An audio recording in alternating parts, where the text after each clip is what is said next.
اس کے بعد میں دعوت دیتی ہوں سائرہ محمد غوث کو، جن کی تقریر کا عنوان ہے نماز کی اہمیت و فضیلت، اور یہ صف الاول کی طالبہ ہے۔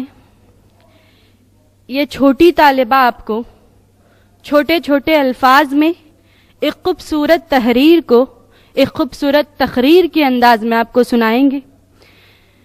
کسی نے کیا خوب کہا، یہ چھوٹی چھوٹی عبادت بڑا صلہ دے گی، یہ چھوٹی چھوٹی عبادت بڑا صلہ دے گی، گلاب کی طرح تیرا چہرہ کھلا دے گی۔ مت چرانا کبھی اللہ کی عبادت کو، یہ عبادت خود تجھے اللہ سے ملا دے گی۔ وہ آئیں اور اپنی تقریر پیش کریں۔ السلام علیکم ورحمۃ اللہ وبرکاتہ۔ نحمدہ و نصلی علی رسولہ الکریم، اما بعد۔ تمام تعریف اس اللہ رب العالمین کے لیے لائق و زیبا ہے جس نے ہم تمام کو اشرف المخلوقات میں سے پیدا کیا، اور لاکھوں مرتبہ درود و سلام ہو اس آخری نبی جناب محمد مصطفیٰ صلی اللہ علیہ وسلم پر۔ میں آج اس مبارک محفل میں میری تقریر پیش کرنا چاہتی ہوں۔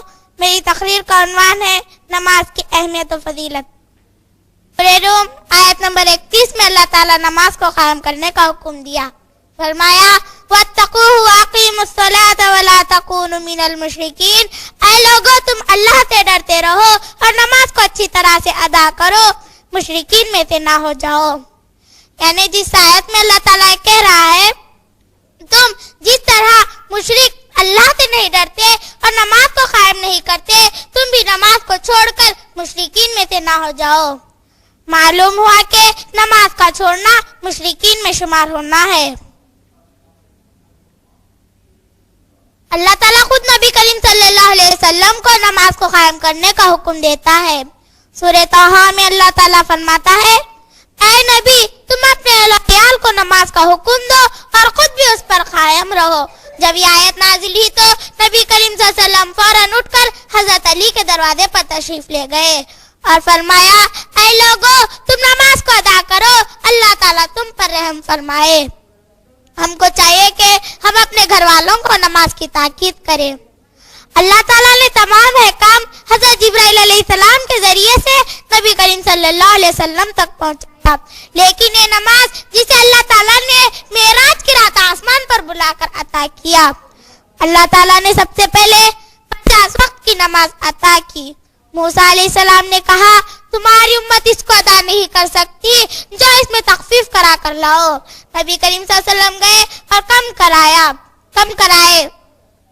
جب نبی کریم صلی اللہ علیہ وسلم واپس آ رہے تو موسیٰ علیہ السلام نے پھر اسی طرح کہا، پھر نبی کریم صلی اللہ علیہ وسلم گئے اور کم کرائے۔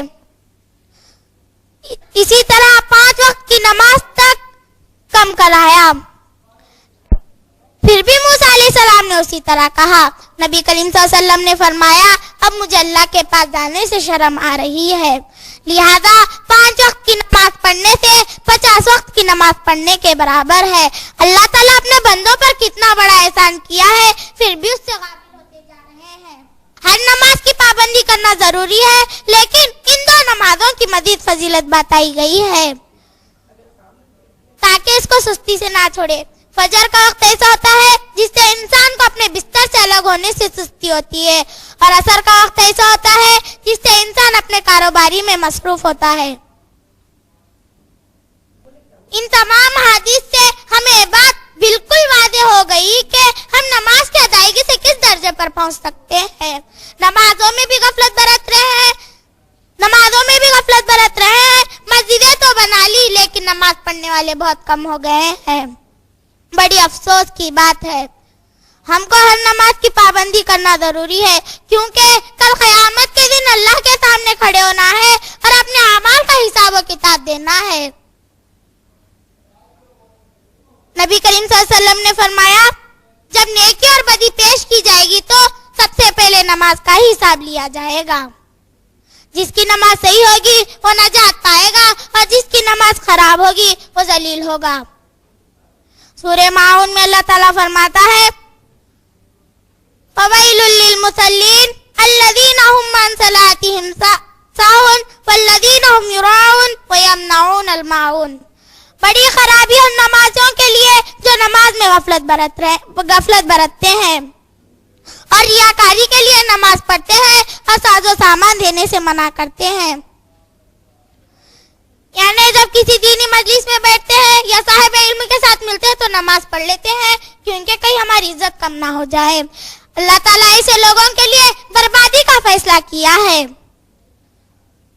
جو لوگ نماز کی پابندی نہیں کرتے اللہ تعالیٰ ان کا نقشہ قرآن مجید میں کھینچا ہے. فرمایا فی جنات یتساءلون عن المجرمین ما سلککم فی سقر قالوا لم نکو من المصلین ولم نکو نطعم المسکین. جنتی لوگ جہنمیوں سے پوچھیں گے اے جہنمی لوگ تمہیں دوزخ میں کس چیز نے ڈال دیا؟ جہنمی لوگ کہیں گے ہم نماز پڑھنے والوں میں سے نہ تھے اور مسکین کو کھانا نہیں کھلاتے تھے. معلوم ہوا کہ نماز کا چھوڑنا اور مسکین کو کھانا نہ کھلانا باعث جہنم ہے. نبی کریم صلی اللہ علیہ وسلم نے فرمایا سب سے بدترین چور وہ ہے جو نماز میں چوری کرتا ہے. صحابہ نے عرض کیا اے اللہ کے رسول نماز میں چوری کرنا کیا ہے؟ نبی کریم صلی اللہ علیہ وسلم نے فرمایا جو شخص رکوع اور سجدہ پورا نہیں کرتا وہ اللہ کے نزدیک سب سے بڑا چور ہے. آخر میں اللہ تعالیٰ سے دعا کرتی ہوں کہ اللہ تعالیٰ ہم تمام کو نماز کی پابندی کرنے والا بنائے. آمین ثم